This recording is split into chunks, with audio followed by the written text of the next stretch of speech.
Welcome aboard, it's Captain G with the Battle for Iwo Jima post-game wrap-up. So if you watched the last video, the Marines secured the final victory point locations, kind of overwhelmed the few remaining Japanese defenders, and the game was won on turn 7. So what I wanted to do was just provide some feedback in the typical spaghetti western format of the good, the bad, and the ugly, and then end it with an overall wrap up. So the good, it was a fun game. It was a relatively quick game. One person learning the rules for the very first time. It went very quick.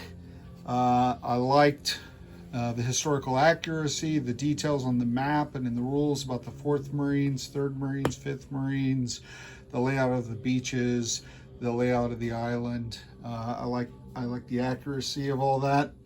Love the variety of units for the Marines and for the Japanese, the pillboxes, the mines, the flame tanks, the flame-throwing Marines, etc. Love that.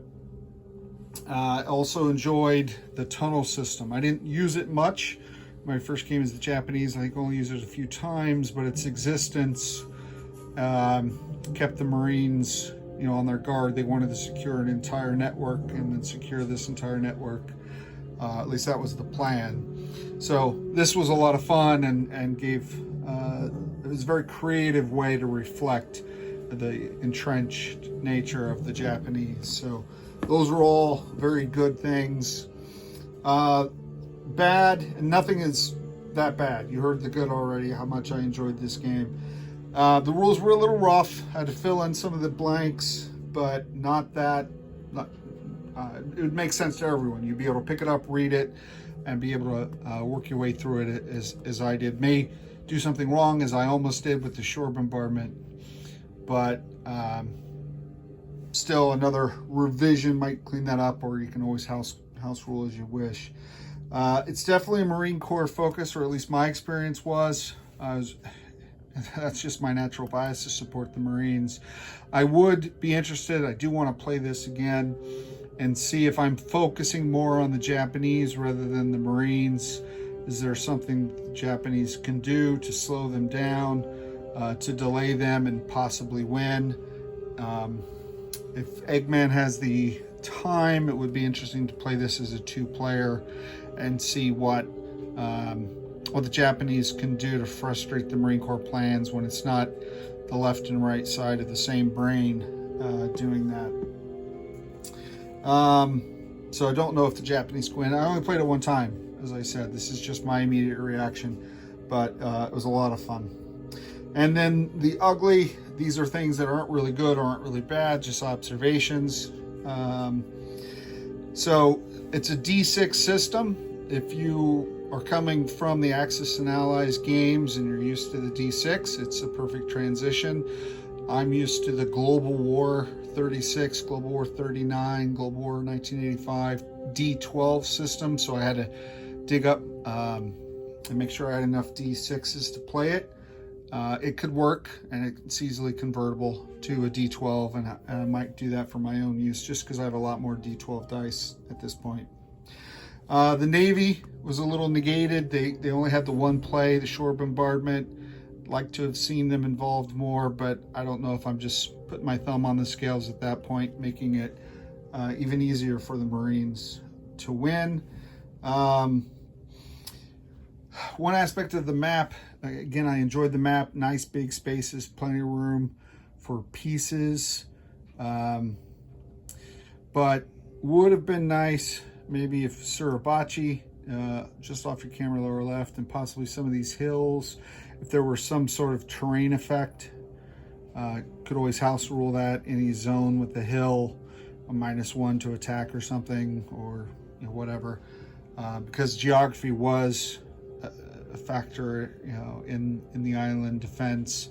But don't want to overcomplicate it either. That might be more of a D12 thing than a D6.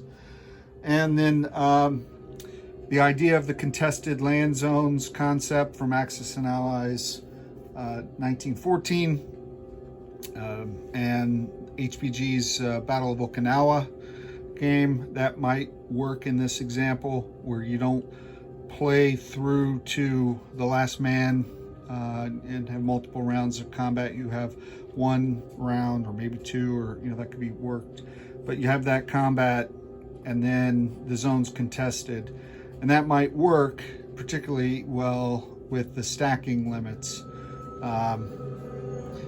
where only 12 units can go in and then they get stuck, and you have to reinforce those units in combat, something to that effect. So options, house rules, different things, and maybe a lot of that was tried and resolved.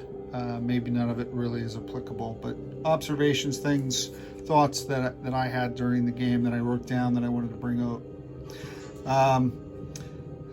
Also under this category, miscellaneous, the ugly, the map never ended up laying flat. I had it laying here for weeks. I had different things on the corners and on the edges, and then when I moved the Marine Corps and the US flag off the corner, it still curls up. So I'm not sure what type of material this is. Maybe if long-term storage, you laid it flat, but if you were going to store it rolled up, you're going to need to keep the corners down to make it lay flat. Just an observation. Wasn't a big a deal unless you don't have anything to put on the corners, and then it rolls up on you. So overall, very glad I got this. I've been a big advocate for, if I've got all the pieces for Global War 36, Global War 39, Axis and Allies, G40, or whatever your favorite game of Axis and Allies are, then you have most, if not all, the pieces you need to play these games.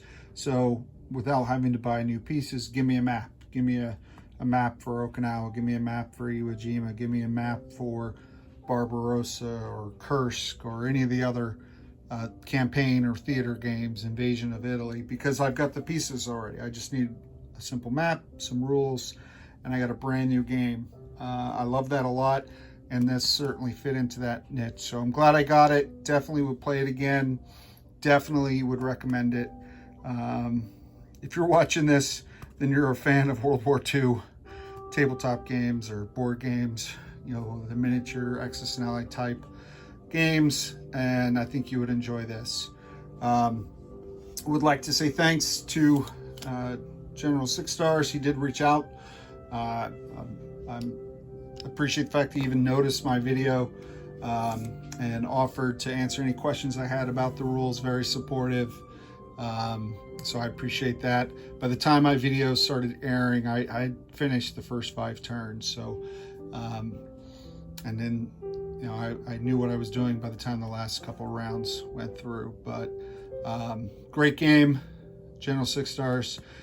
Thank you very much for creating it, and I certainly enjoyed it. Hopefully you enjoyed some aspect of the series as well. Go out, get the game, have a great time, and then leave a comment on this or any of the other videos on what you thought. This is Captain G, over and out.